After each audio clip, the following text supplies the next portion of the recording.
বাংলাদেশকে উৎখাত করা হবে। আমি স্পষ্ট করে বলতে চাই, বাংলাদেশে কি ছাত্র অধিকার পরিষদ কি বেঁচে আছে? গণ অধিকার পরিষদ কি বেঁচে আছে? এই বাংলাদেশে জামাত ইসলাম, জামাত শিবির থাকবে কি থাকবে না তা এই দেশের মানুষ ঠিক করবে।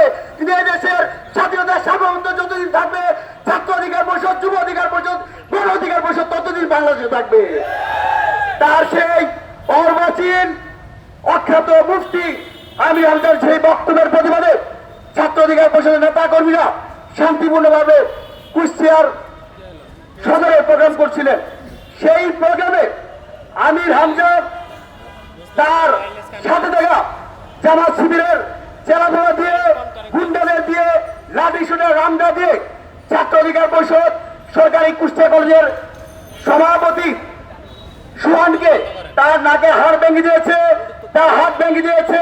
কলেজ শাখার সাধারণ সম্পাদক মহাদিসকে তাদের যে চরিত্র আমরা ভেবেছিলাম জামাত শিবির হয়তো ৭১-এর তাদের যে ক্যারেক্টার ছিল সেখান থেকে তারা সরে এসেছে, তাদের যে রক্ষার ইতিহাস ছিল সেখান থেকে তারা সরে এসেছে।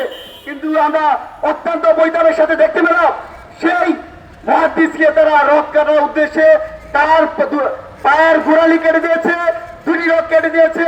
বর্তমানে তার পায়ে ২৬টি সেলাই লেগেছে।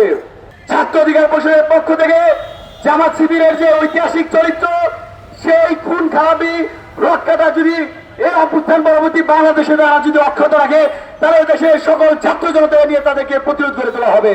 আমাদের বক্তব্য স্পষ্ট। আমরা দেখেছি মুফতি আমির হামজা একজন সংসদ সদস্য। তিনি বর্তমান সংসদের বিভিন্ন নারী যারা আছেন, সাংসদ আছেন, তাদের চরিত্র নিয়ে কথা বলছেন। নারী সাংসদের শারীরিক গঠন নিয়ে কাউকে বলা হচ্ছে তার বুড়ি বেড়ে গেছে, আরো অসৌজন্যমূলক আচরণ করছে। জাহাঙ্গীরনগর বিশ্ববিদ্যালয়ে এটা বলা হয় সকালে নাকি সেখানে মদ দিয়ে কুলি করতে হয়। বিভিন্ন বিশ্ববিদ্যালয় নিয়ে তারা মাদকের আটকাখানা, ব্যবসাখানা বলে অভূষিত করা হয়। আমরা স্পষ্ট বলতে চাই, ছাত্র অধিকার পরিষদ মনে করে একজন আইন প্রণেতা এরকম একজন উন্মাদ পাগল হয়ে একজন আইন প্রণেতা বাংলাদেশে থাকতে পারে না। অনতি বিলম্বে সংসদ সদস্য হিসেবে মুফতি আমির হামজাকে তার এই জায়গা থেকে অব্যাহতি দিতে হবে।